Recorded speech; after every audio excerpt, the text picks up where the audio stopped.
मंगलम भगवान वीरो मंगलम गौतमोगणी मंगलम कुंद कुंदार्यो जैन धर्मोस्तु मंगलम सर्वमंगलमांगल्यम सर्वकल्याणकारकं प्रधानं सर्वधर्माणां जैनं जयतु शासनम्।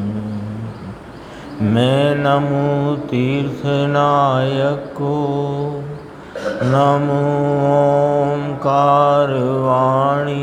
को नमो उन कुंद प्रभु को जिन्होंने ओंकार धारण की।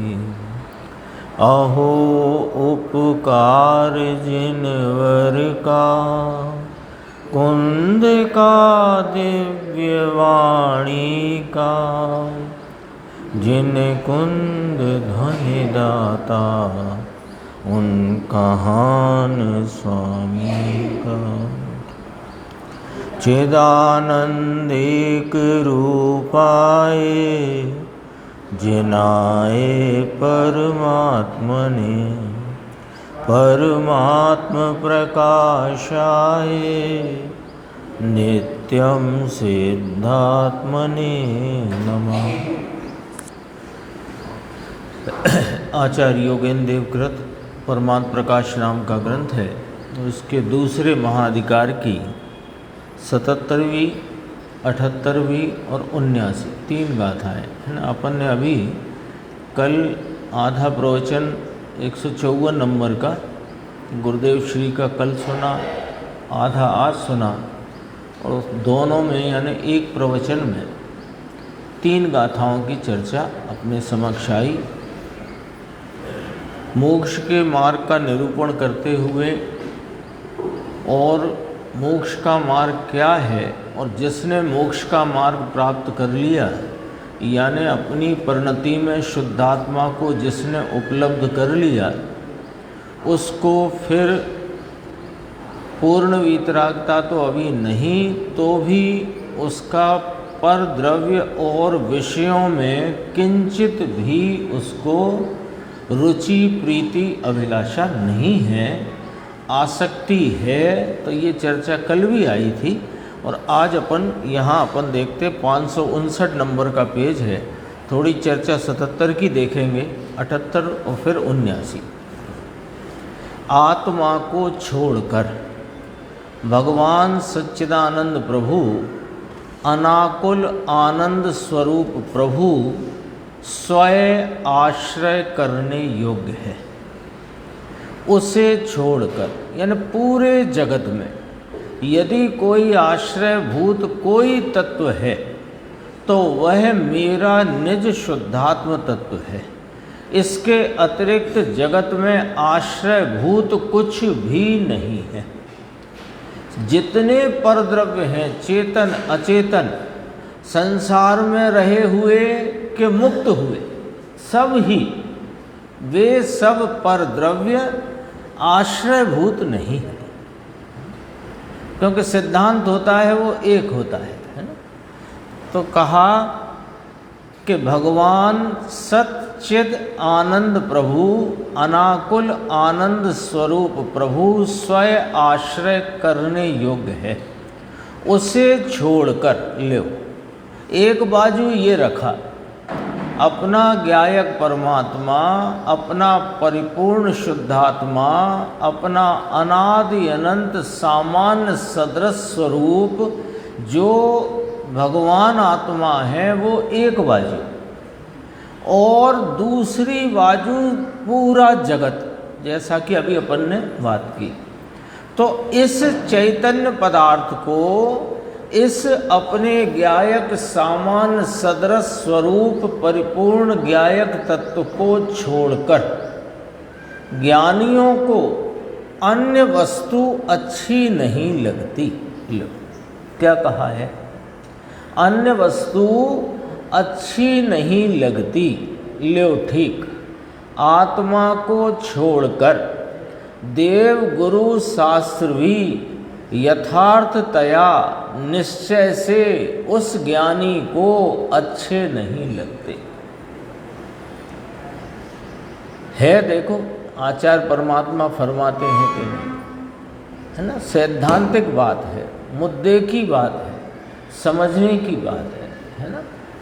ये बोल बोल करने की बात नहीं है, ये समझने की बात है। देखो, आत्मा को छोड़कर देव गुरु शास्त्र भी निश्चय से यथार्थतया वास्तव में कौन को, जिसने इस चैतन्य तत्व को अपनी परिणति में, अपनी पर्याय में, अपने स्वरूप लक्ष्य आश्रय द्वारा उपलब्ध किया है, ऐसे ज्ञानी धर्मात्मा को क्यों नहीं लगते कि ये ही असल में एक ही सुंदर है, पूरे जगत में कोई सुंदर है तो यह मेरा शुद्धात्मा, यह सामान्य सदरस ध्रुव ज्ञायक भगवान एक यही सुंदर है, अन्य कोई सुंदर नहीं। तो महाराज सिद्ध परमात्मा हैं, वैसे ही तो हम हैं। तो वे जो सिद्ध परमात्मा हैं वो पर्याय में प्रकट भाव से सिद्ध हैं, पर तेरे आश्रय के लायक वे नहीं। तेरे आश्रय के लिए तो तेरा सिद्ध भगवान है। एक दिन चर्चा आई थी, सिद्ध की भक्ति और सिद्ध भक्ति, इसमें क्या अंतर है? सिद्ध की भक्ति और सिद्ध भक्ति कि जो परलक्षी भाव में, बहिर्मुखता में सिद्धों के स्वरूप का गुण स्मरण करे, सो सिद्धों की भक्ति, और अपने सिद्ध समान स्वरूप का आलम्बन आश्रय लेकर उसमें एकाग्रता से परिणमन करे, इसका नाम सिद्ध भक्ति। दोनों की दिशा फेर है। सिद्धों की भक्ति बहिर्मुख भाव है और सिद्ध भक्ति अंतर्मुख भाव है।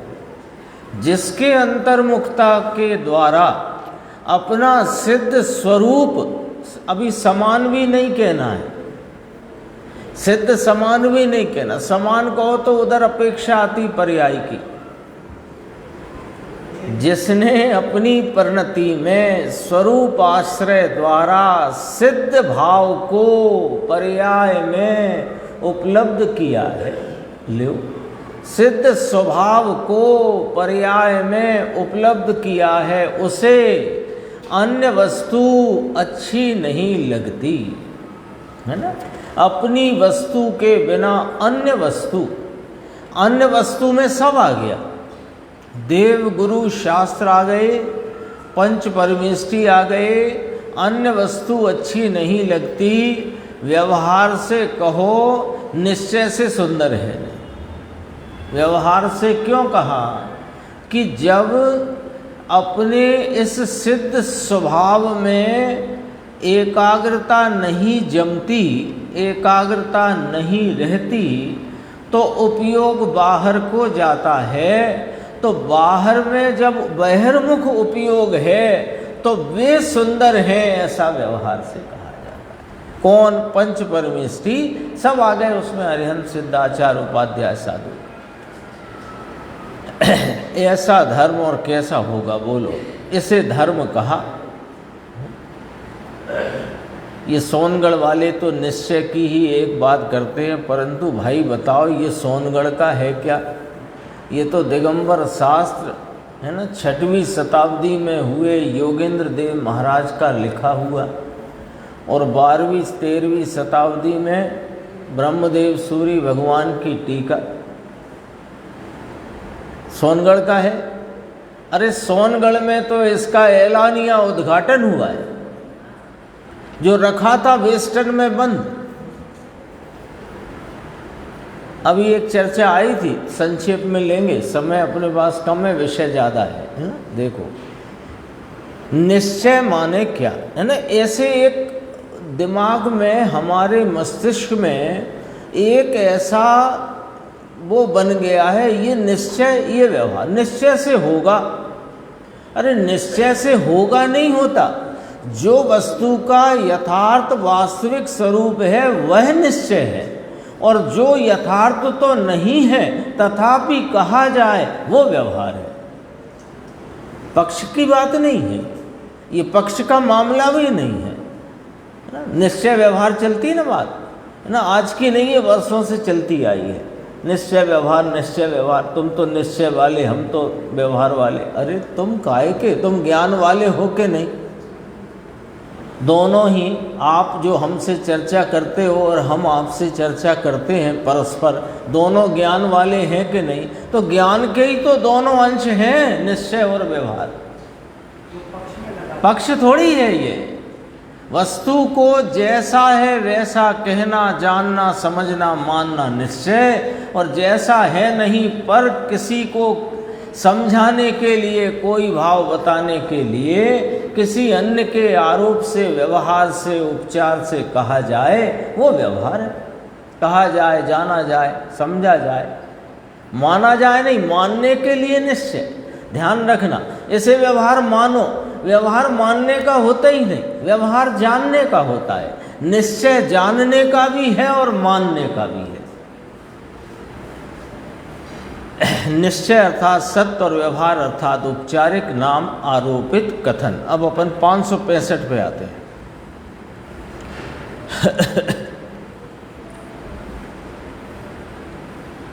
154 नंबर का ही प्रवचन जो है ना, उसी पे आते हैं। देखो कल जो यहाँ से प्रारंभ हुआ था, परमार्थ प्रकाश 77वीं गाथा का अंतिम अंश देखो, कैसे है सम्यक दृष्टि। ये है ना, सम्यक दृष्टि किसे कहा जाता है, और सम्यक दृष्टि जो हो तो धर्म की दशा कैसी प्रकट हो उसे। सम्यक दृष्टि, देखो बात को समझना, कैसे है सम्यक दृष्टि, यानी सम्यक दृष्टि किसे कहा जाता है।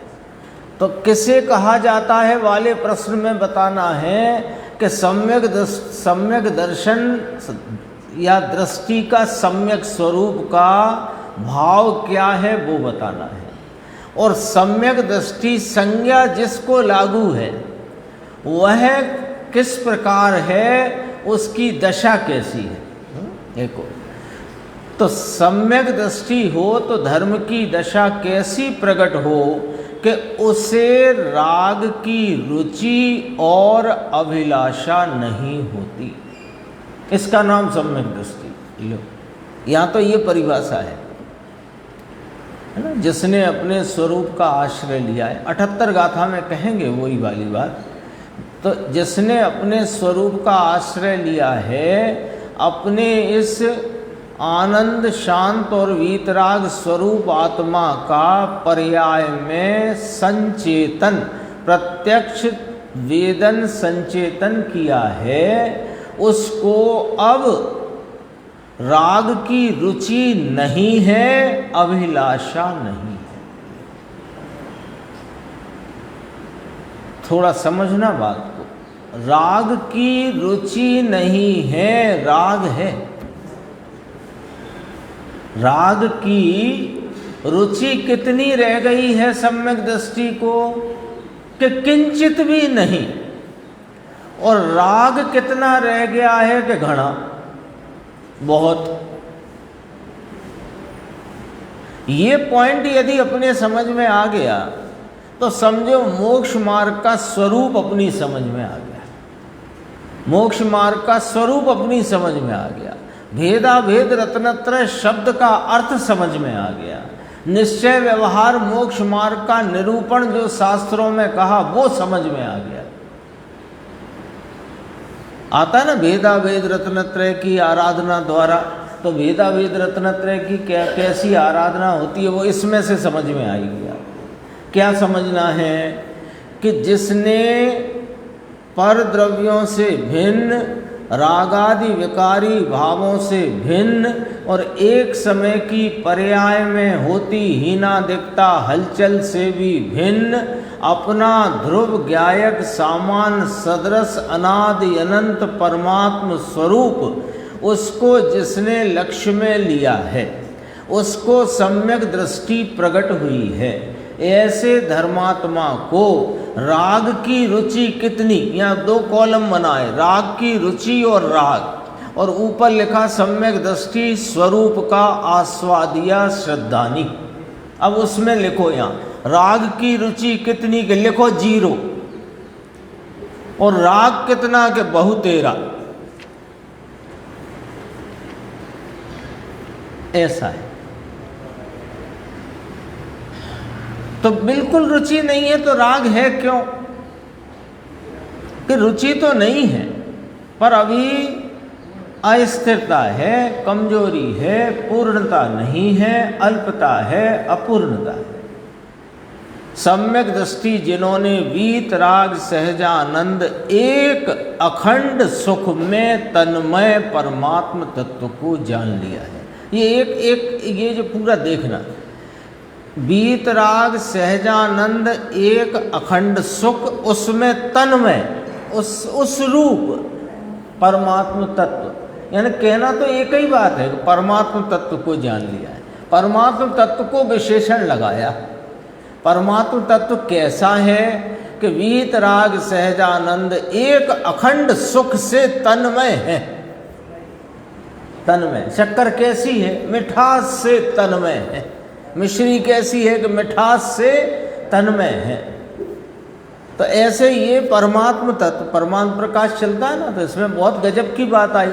परमात्म प्रकाश की व्याख्या करते शुरू में कहा परमात्म तत्व तो ये है, यही परमात्मा है, परमात्मा ये है। इस परमात्मा को पर्याय अपेक्षा से 3 भेद कहे, बहिरात्मा, अंतरात्मा, परमात्मा। तो वे पर्याय के प्रकार हैं भाई। इस परमात्मा में कोई प्रकार नहीं है, ये एक ही रूप है, अनादि अनंत सदैव। तो जिसने इस अखंड सुख में तन्मय, अखंड सुख से तन्मय परमात्म तत्व को जान लिया है, सम्यक दृष्टि धर्म की पहली सीढ़ी, धर्म की पहली शुरुआत करने वाले कैसे हैं वे? जिनका एडमिशन हो गया मोक्ष मार्ग में, मोक्ष मार्ग में जिनकी का प्रवेश हो गया है। कैसे हैं कि जिन्हें वीतराग सहजानंद राग रहित स्वाभाविक जो आत्मा का आनंद एक अखंड अखंड अभेद सुख है। लो सुख कैसा?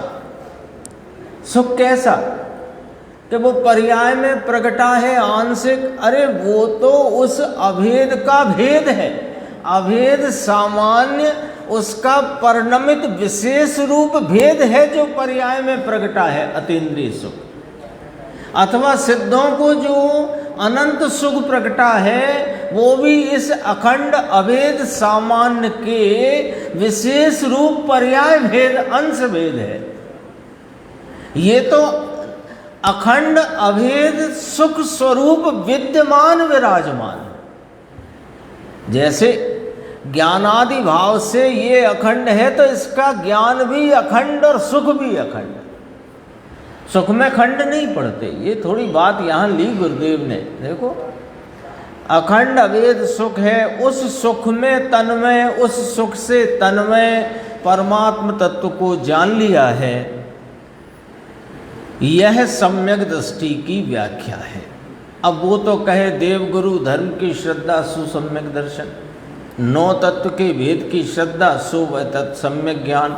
अब व्रत और संयम ले लो, चलो चलो।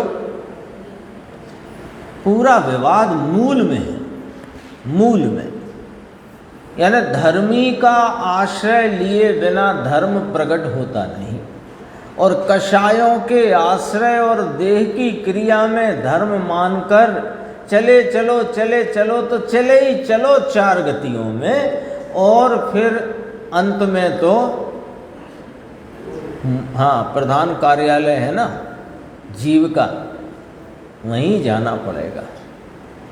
और अभी तो अवसर आ गया है, निकल कर आए हैं अपन उसी पीहर में से, अभी आए हैं, अभी मौका है, अभी अवसर है, इस परमात्म तत्व को पहचान लिया तो फिर चार गति में नहीं रुलना पड़ेगा। देखो कैसा है आत्मा और उसकी प्रतीति करने वाला सम्यक दृष्टि कैसा है, यह बात यहाँ है।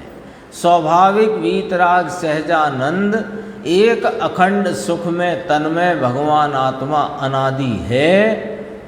अतीन्द्रिय आनंद के स्वभाव से तन्मय उस रूप से भगवान आत्मा अंदर है। ऐसा जो यह आत्मा, ऐसा जो परमात्मा स्वयं ऐसे तत्व को जान लिया है, जान लिया है ये पर्याय। कितना ऐसे समझाते हैं गुरुदेव, बच्चों को समझाते हैं ना जैसे बिल्कुल सरल।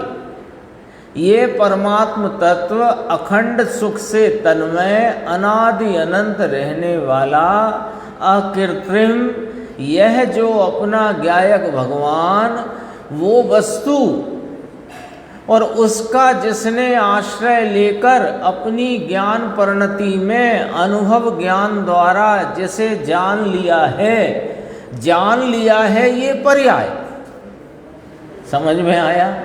वीतरागी सहजानंद एक अखंड सुख में तन्मय परमात्मा, ये वस्तु, ये आत्मा, उसे जान लिया, ये पर्याय, पर्याय नाम सम्यक दर्शन, और ये सम्यक दर्शन का विषय।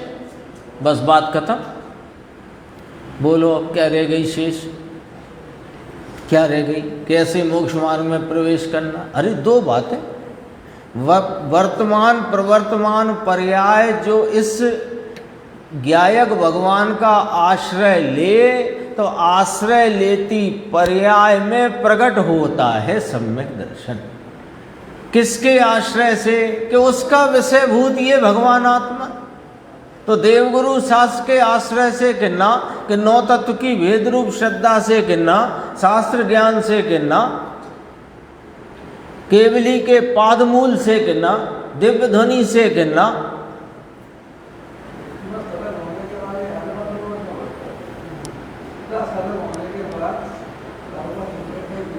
सरल तो है, कठिन कर लिया। कठिन कैसे कर लिया?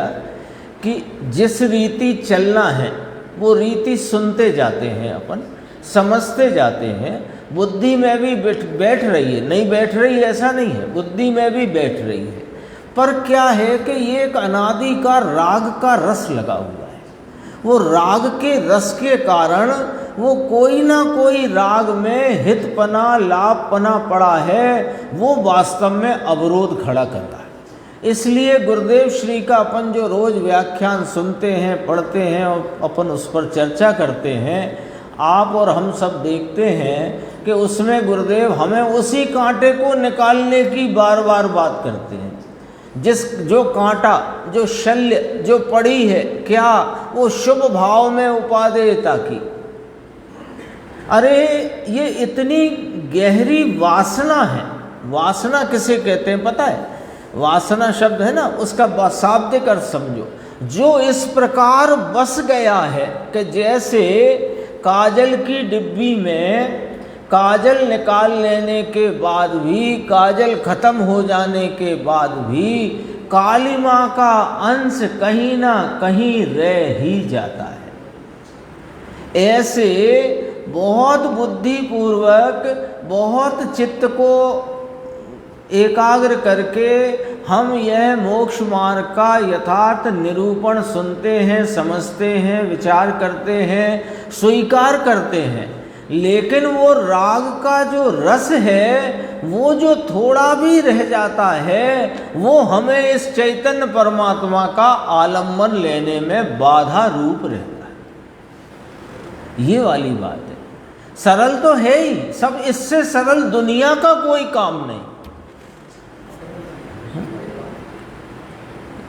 यानी आपको इस हॉल से बाहर निकलना हो तो ये बस ये जो देहरी है ना, दरवाज़ा और देहरी, इसको उल्लंघन करके ही तो जाना है। काम तो इतना ही है। सरल है कि कठिन है? सरल है ना। लेकिन ऐसा ना जाकर इधर से जाऊं तो, ऐसे देखूं तो, खिड़की में से ट्राई कर लेते हैं, इधर से देख लेते हैं, उधर से देख लेते हैं। तो यानी जो सरल था उसे अपने, अब वो शब्द बोलना पड़ेगा मुझे, 1.5 होशियारी से इसने कठिन कर लिया है तो सरल। अब वो बाधा मिटा दो। सच तो कहते हैं 2 काम हैं कि इसकी इतनी महिमा, इतनी ऊर्ध्वता अपने गायक भगवान की, इतनी महत्ता आना चाहिए कि इसके संबंधी विचार का जो भाव है वो भी किसी कीमत का नहीं, ऐसा लगना चाहिए, है ना। थोड़ा और कठिन, मतलब कड़क बोल सकते हैं, आप लोगों की आज्ञा हो तो। ये जो स्वाध्याय है ना, इसका रस नहीं आना चाहिए। ये स्वाध्याय के रस में नहीं रहना चाहिए। रुकना चाहिए तो नहीं, रहना भी नहीं चाहिए स्वाध्याय के रस में। ये स्वाध्याय का रस भी आपको इस सरल काम को कठिन कर देगा। बात तो कड़क है। स्वाध्याय का रस लग गया तो अब वो स्वाध्याय में जो कषाय मंद हो रही है और क्षयोपशम की जो अंदर में बड़वारी चल रही है, ये इसमें मगन हो जाता है। और जो अपना गायक भगवान परमात्मा प्रकाश जो अंदर है, ये फिर से समझो हाथ से फिसल जाता है, आया हुआ फिसल जाता है।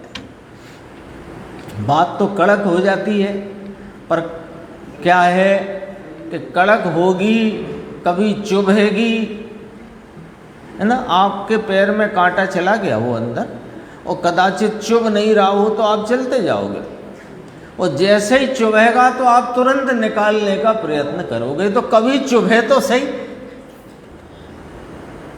चुभ जाएगा तो निकल जाएगा।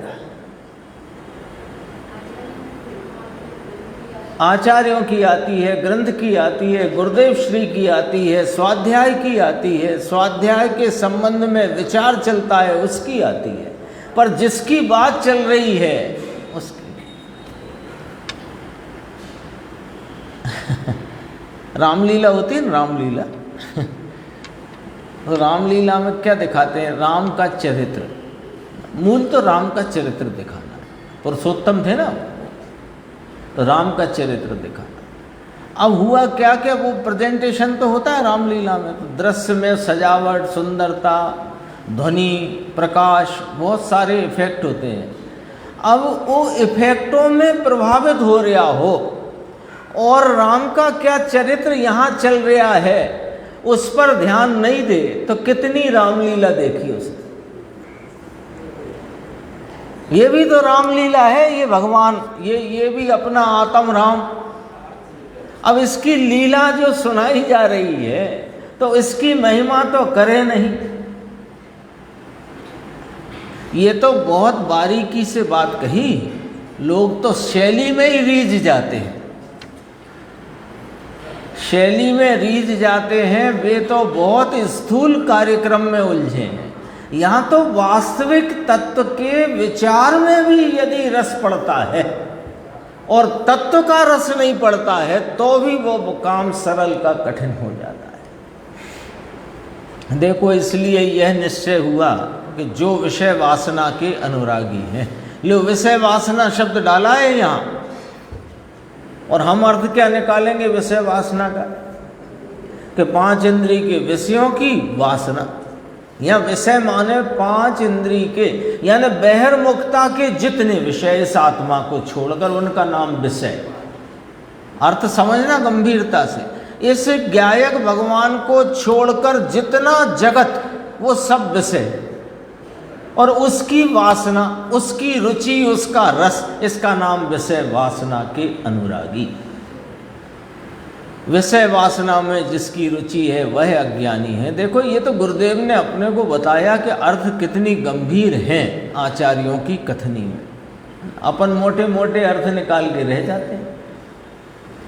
विषय वासना का राग तो हो, यानी देवगुरु सास की भक्ति का राग तो हो, पंच परमेष्ठी के नाम स्मरण का राग तो हो, परंतु राग में रुचि नहीं। समझ में आया? अनुरागी नहीं। ये क्या शब्द है, और शब्द का अर्थ देखो गुरुदेव कितना यानी स्पष्ट करते हैं। राग का अनुरागी नहीं।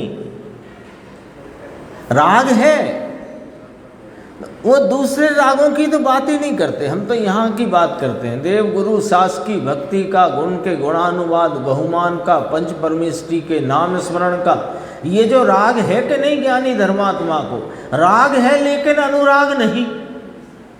अब अनुराग का अर्थ देखो, राग के पीछे पीछे प्रेम में नहीं बन गया है। अनुराग राग का अनुसरण नहीं करता है, राग है। ख्याल में आया? अनुराग शब्द का अर्थ ख्याल में आया क्या? अनुराग, अनुराग, अनु माने अनुसरण। राग का अनुसरण नहीं कर रहा है लेकिन राग है। राग के पीछे पीछे के प्रेम में नहीं है। प्रेम अपने गायक भगवान का, प्रेम में जो बंधा है वह अज्ञानी है। समझ में आया? इसलिए यह निश्चय हुआ कि जो विषय वासना के अनुरागी हैं वे अज्ञानी हैं, और जो ज्ञानी जन हैं वे विषय विकार से सदा विरक्त ही हैं। गुरुदेव ने एक ये बात ली थी, गाथा 236 चरणानी योग सूचक चूलिका प्रवचन सार में, संक्षेप में मैं पढ़ता हूँ। इस गाथा में 236 नंबर की गाथा प्रवचन सार में आचार्य कुंद कुंद महाराज फरमाते हैं कि 5 इंद्री के विषय, देखो बाह्य से 6 काय की हिंसा ना करता हो, है ना, जिसे काया और राग कषाय की रुचि है, एकता बुद्धि है, वह भले बाह्य से 6 काय की हिंसा न करता हो, 5 इंद्री के विषयों को भी वह भोगता ना हो, नग्न दिगंबर हो, पंच महाव्रत पालता हो, परंतु वह जो पंच महाव्रत का राग है उसकी जिसे रुचि है और कषाय के भाव की जिसे रुचि है, वह अज्ञानी 6 काय का घातक ही है, हिंसक है।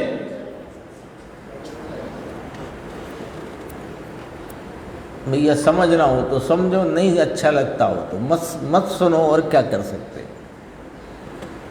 बात तो ऐसी ही है, आचार्य भगवंतों की कही हुई है। आचार्य कुंद कुंद तो कलिकाल सर्वज्ञ कहलाते हैं ना। बोलो, दोबारा पढ़े कि आगे बढ़े? बात तो गंभीर है, ख्याल में आ गई होगी।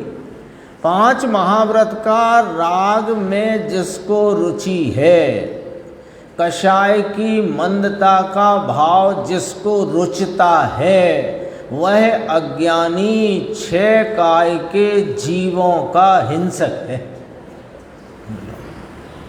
और नाम अहिंसा महाव्रत लेके है ना, वही सब चर्चा है उसमें। देखो आया ना, 5 इंद्रिय के विषयों का अभिलाषी है, दोनों बातें ले ली। 6 काय के जीवों की का हिंसक है, घातक है, घात करता है। और 5 इंद्रिय के विषयों का वह अभिलाषी है। ल्यो हजारों रानियां छोड़कर, विषय छोड़कर बाल ब्रह्मचारी हो, परंतु जिसे राग और कषाय की एकता बुद्धि है, वह 6 काय का घातक और 5 इंद्रिय के विषयों का अभिलाषी। धन्नालाल जी को याद किया, अपने ग्वालियर वाले पंडित जी थे ना, धन्नालाल जी साहब, ये भी लिया था। रुचि और आसक्ति दोनों में अंतर है। जिसे राग की रुचि है उसे आत्मज्ञान नहीं है, उसे आत्मा की श्रद्धा भी नहीं है। और जिसे आत्मा परमात्म सहजात्म सुख से तन्मय यह वस्तु अपना ज्ञायक भगवान, इसकी रुचि दृष्टि है, उसे राग की रुचि नहीं है।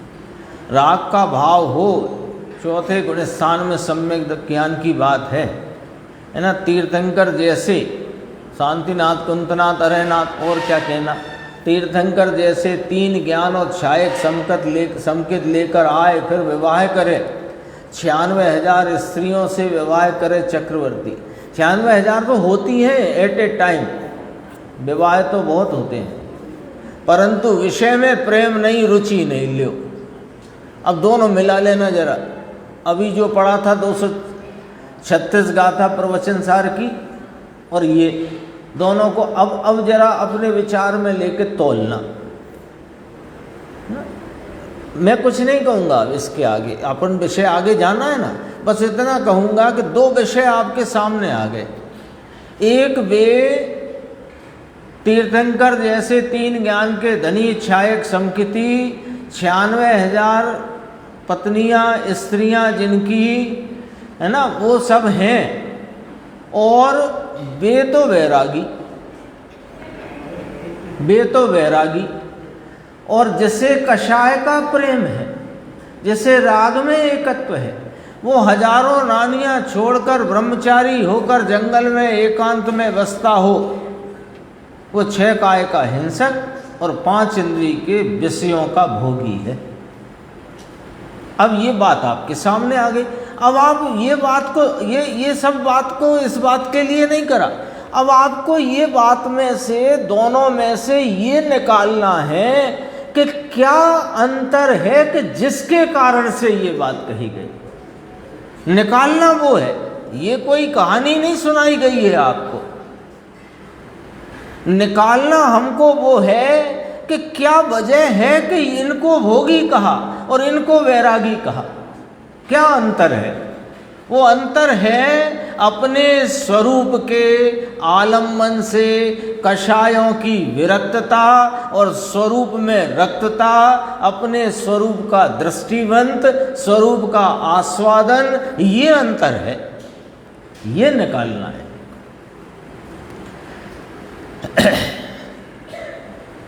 आगे बढ़ो।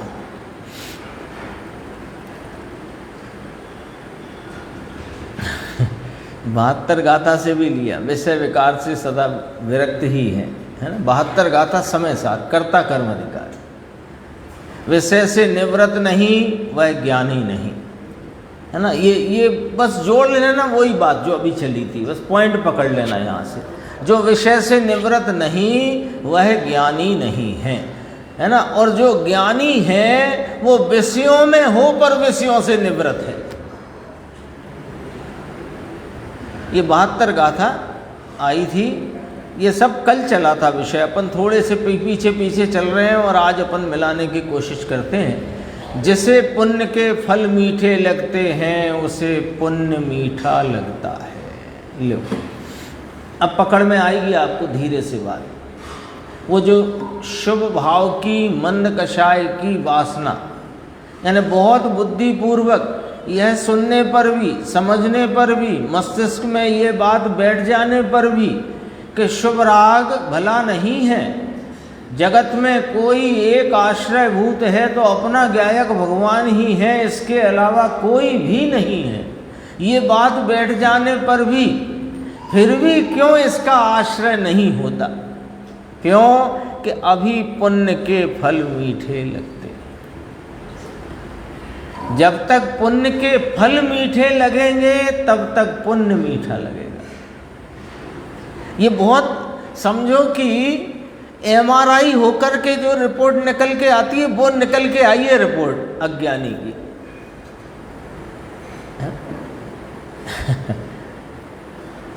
क्यों इसे शुभ भावों का रस क्यों नहीं छूटता? ये बात निकल करके आ गई। देखो क्यों नहीं छूटता निर्देश। शुभ भावों का फल है वो रस, शुभ भावों का रस, कषाय की मंदता का रस इसे क्यों नहीं छूटता? क्योंकि इसकी दृष्टि फल पर है, फल मीठे लगते। कई बार बात की है ना। ये थोड़ा उल्टा कहता है, उल्टा सोचता है कि नरक निगोद न जाना पड़े, त्रियंच में न जाना पड़े। निगोद की तो बात इसको समझ में आती नहीं अभी। नरक त्रियंच में न जाना पड़े, तो नरक त्रियंच में नहीं जाना पड़े तो फिर कहाँ जाना पड़े? कि स्वर्ग मनुष्य में, और मनुष्य में भी कोई गरीब गुरबा नहीं होना पड़े। तो ये बताओ, ये काय का फल देख रहा है?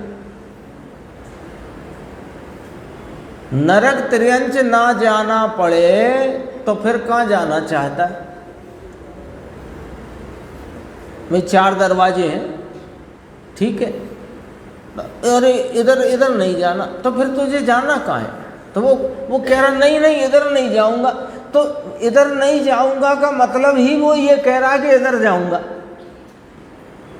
तो पुण्य के फल मीठे लगते हैं, उसे पुण्य मीठा लगता है। ज्ञानी को पुण्य के फल हो जहर जैसे लगते हैं। बोलो, अरे विषय की अनुकूल सामग्री में घिर गया हूं मैं, दुख में हूं मैं। कभी पढ़ना निहाल भाई के पत्र, आपको मालूम पड़ेगा, द्रव्य दृष्टि प्रकाश में है ना, कभी पत्र पढ़ना आप, उसमें ये मालूम पड़ेगा कैसे दुखी अपने को, कैसे छटपटाहट अंदर में चल रही है। दुख में हूँ, बात में बहुत अंतर भाई, दृष्टि और दृष्टि का विषय, यही पूरी जिनवाणी में मूल बात इतनी ही है। देखो अब अपन को 78 पे आना है।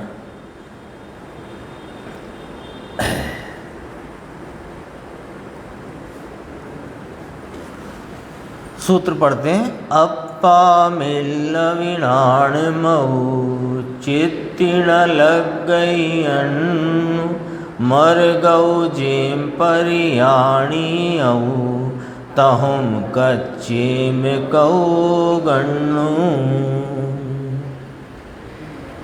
छोड़ ज्ञान में निज आत्मा को और कहीं मन नहीं लगे मरकत मणि को जो जाने वह कभी कांच को नहीं ले। वो हरि गीत घुस कर बना हुआ है दिमाग में, वही आ गया। चलो खैर, छोड़ ज्ञान में निज आत्मा को और कहीं मन नहीं लगे मरकत मणि को जो जाने वह कभी कांच को नहीं लहे। बस बहुत सरल सी गाथा है, लेकिन जो बात अपन 77 नंबर गाथा में आचार्य भगवान ने कही उसी का यहाँ पर दृष्टांत द्वारा कथन किया गया है। देखो, केवल ज्ञानादि अनंत गुणमयी आत्मा को, केवल ज्ञान पर्याय नहीं, केवल ज्ञानादि अनंत गुणमयी आत्मा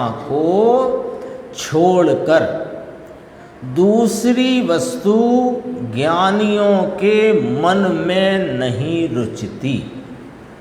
उसका दृष्टांत यह है कि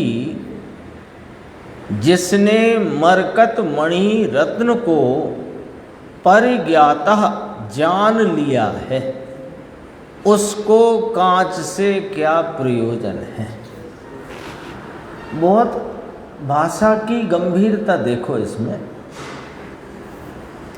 केवल ज्ञानादि अनंत गुणमयी आत्मा को छोड़कर दूसरी वस्तु ज्ञानियों के मन में नहीं रुचती।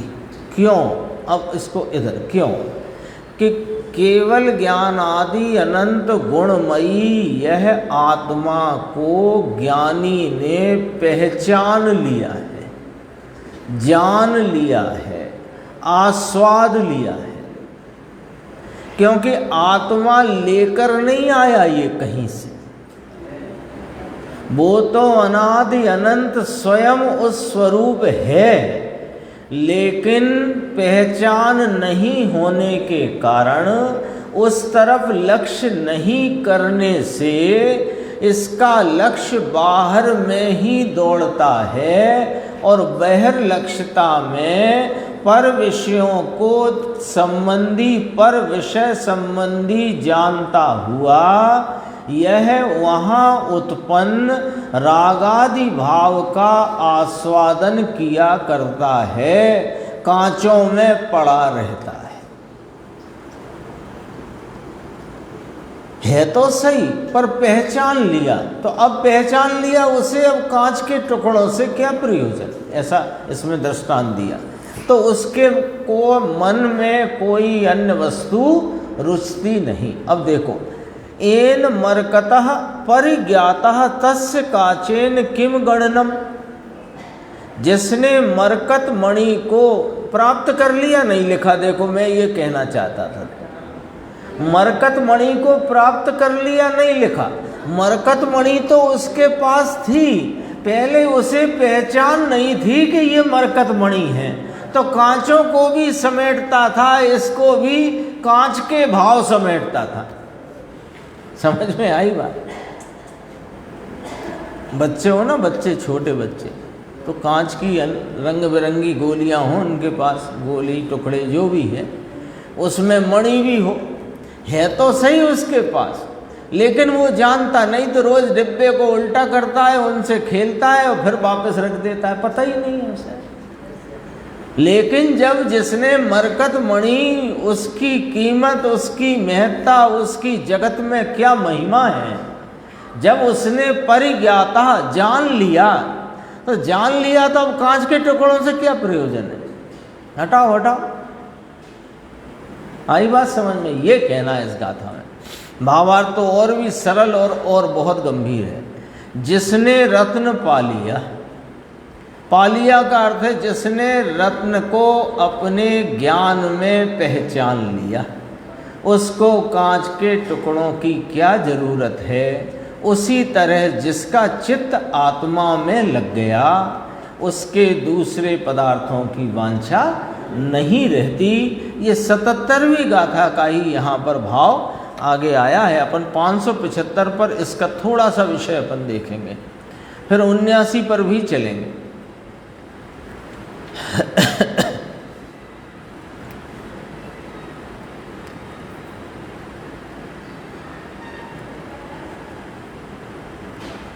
एक गुरुदेव ने लिया था वो अति मुक्ति कुमार का, नाव तरे रे मेरी नाव तरे, है ना। वो श्वेतांबरों में एक काल्पनिक कथा है, 1 मिनट में सुनाते हैं। काल्पनिक कथा है, एक अति मुक्ति कुमार छोटा 8 वर्ष का बालक मुनि हो गया, उनका ही हिसाब किताब से। अब वो जाता था शौच क्रिया को, तो बरसात बहुत होने लग गई, तो पानी बहुत इकट्ठा, तो उसने पाल बांध ली मिट्टी की, खेलने लग गया मतलब। और वहाँ पर उसने वो पात्र होता है ना उनका, वो पात्र उसमें रख के तैराने लगा। और फिर बोले देखो नाव तरे रे मेरी नाव तरे। वो उनने काल्पनिक कहानी बनाई। यहाँ गुरुदेव कहे मुझे तो दूसरा कहना है। यहाँ तो अनंत गुणों का जो साम्राज्य है यहाँ पर, उसमें अनंत गुणों की पाल बांधी है इस वस्तु के अंदर, तो उसमें मेरे आनंद की नाव तरती है, आनंद आनंद आनंद उसमें बहता है। गुरुदेव तो कहीं से भी इस आत्मा की बात को निकाल लेते हैं, है ना।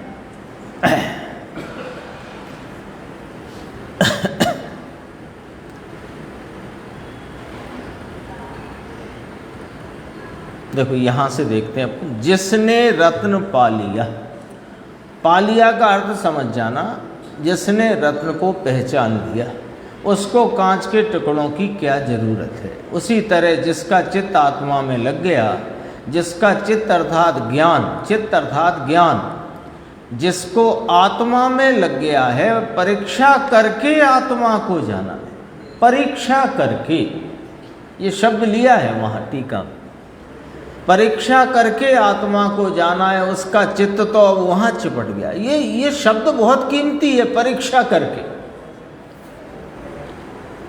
बहुत कीमती बात है ये, परीक्षा करके। है तो सही, और आचार्य भगवान ने कहा तुम ज्ञान स्वरूप हो, मैंने भी कहा मैं ज्ञान स्वरूप हूँ। परीक्षा नहीं है। राग को ही ज्ञान स्वरूप मान रहा है। राग जो जानने में आता हुआ भाव है, उसे जानने का भाव मान लिया। क्यों? क्योंकि जानने का भाव अंदर की मेरी सत्ता में रहा हुआ है। उस सत्ता का तो इसने आलम्बन ला लिया, विश्वास न किया, और वो उस सत्ता में जो राग जानने में आ रहा है, सो ये मैं हूँ ऐसे करके चला जा रहा है। परीक्षा नहीं है इसको। परीक्षा करके जिसने आत्मा को जाना है, उसका चित्त तो अब वहाँ चिपट गया है, उसको दूसरे पदार्थों की वांछा नहीं रहती। अरे उसे दूसरे किसी भी पदार्थ की, शुभ राग की भी वांछा नहीं है। लो तो होता तो है साहब, शुभ राग ज्ञानियों की भूमिका अनुसार होता ही है। चौथे गुण स्थान में भगवान की भक्ति, जिन शासन की प्रभावना का होता है। 5वें गुण स्थान में अणुव्रत का होता है। तो होता है कि नहीं होता? तो होने की किसने मना करी है? होने की किसने मना करी है? पर वांछा नहीं है। बोलो क्या गजब की बात है। तीन कषाय चौकड़ी की अभाव रूप प्रवृत्ति और वैसा ही शुद्ध उपयोग वर्त रहा है मुनिराज को, और 5 महाव्रत की वांछा नहीं है। समझना तो पड़ेगी बात ये, है ना। देखो, दया दान भक्ति का भाव आए सही, परंतु उसकी भी वांछा नहीं। कि वांछा नहीं क्या होता है, देखो गुरुदेव ने खुलासा किया, वांछा नहीं का अर्थ समझो, ये हो तो ठीक रहे,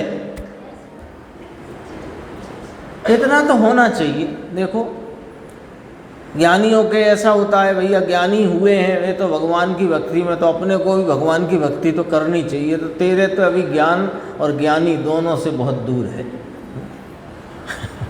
थोड़ी बातें अटपटी जरूर हैं, पर क्या करें, मार्ग अटपटा नहीं है विमल भाई साहब, मार्ग अटपटा नहीं है। दरअसल में ये अटपटा चल रहा है, इसलिए बात अटपटी लगती है।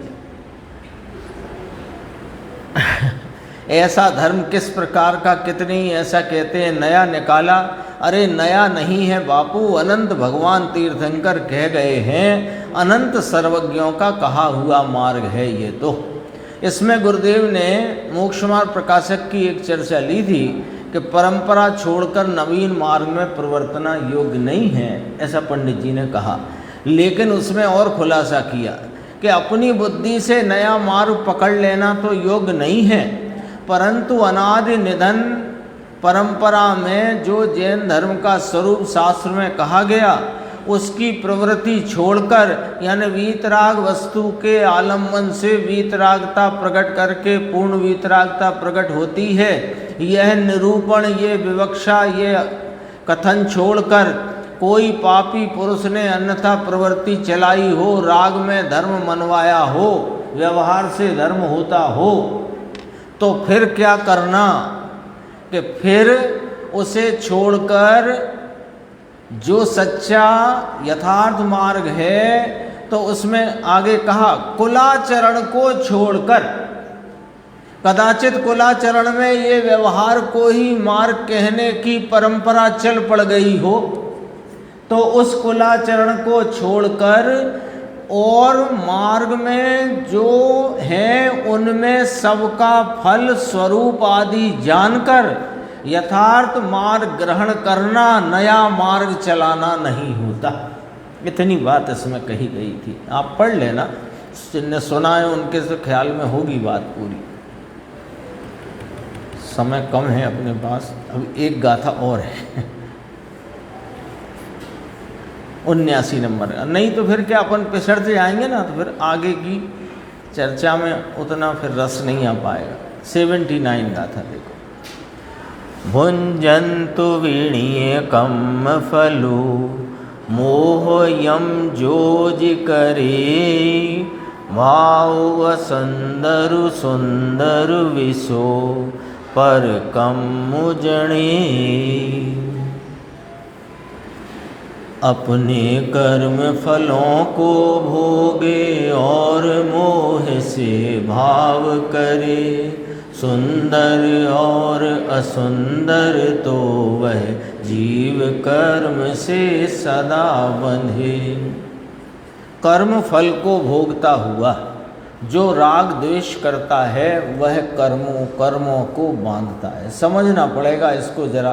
कर्म फल को भोगता हुआ जो राग द्वेष करता है वह कर्मों को बांधता है। फिर पलट के पढ़ो, कर्म फल को भोगता हुआ जो राग द्वेष नहीं करता है वह कर्मों को नहीं बांधता है। बात ठीक है, दोनों कथन ठीक है। अब यहाँ भोगता हुआ का समझना है कि पूर्व उपार्जित कर्मों के उदय के निमित्त से जो सामग्री संयोग में आई है उसी को यहाँ भोगना कहा है, उसी को यहाँ भोगना कहा है। सामग्री आई ना संयोग में, अब उसमें जुड़ता है सो नए राग देश द्वारा कर्म बांधता है, उनमें नहीं जुड़ता है तो राग देश नहीं करता और कर्म नहीं बांधता। ये इसका भाव है। देखो अपन पढ़ते हैं अन्वयार्थ हैं।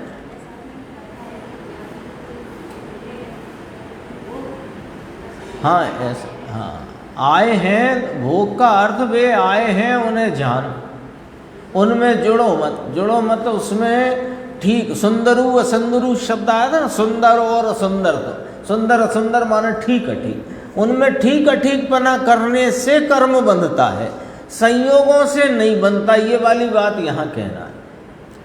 चक्रवर्ती को कितने संयोग कि अपन तो गिनती नहीं करें, अपनी तो उम्र बीत जाए। उनकी तो उम्र कितनी, 6 लाख पूर्व। एक पूर्व में 70 करोड़ 56 लाख बरस। ऐसा एक पूर्व, 1000 पूर्व नहीं, लाख पूर्व नहीं, 6 लाख पूर्व। उनके संयोगों की गिनती करने में अपनी तो 2-4 भव ऐसे निकल जाए जैसे अभी है। लेकिन यही गुरुदेव ने कहा 6 लाख पूर्व के पापों को अंतर मुहूर्त में छोड़ दिया। देखो, जो जीव अपने कर्मों के फल को भुंजनो अपि भोगता हुआ भी, यहां से देखो, मोहेन असुंदरम सुंदरम अपि, मोह से भले और बुरे परिणामों को करता है, वह केवल कर्म को उपजाता है, बांधता है। तो ये भाषा है, इसलिए लिखा। ये क्या बात है, गजब की बातें हैं। भाषा भी सीखना पड़ेगी थोड़ी आचार्य भगवानों की। बांधता है ये अपनी चालू भाषा है, उपजाता है यानी वे उपजते हैं, तो ये इसके परिणाम निमित्त होता है। ऐसे इतनी बात आ गई।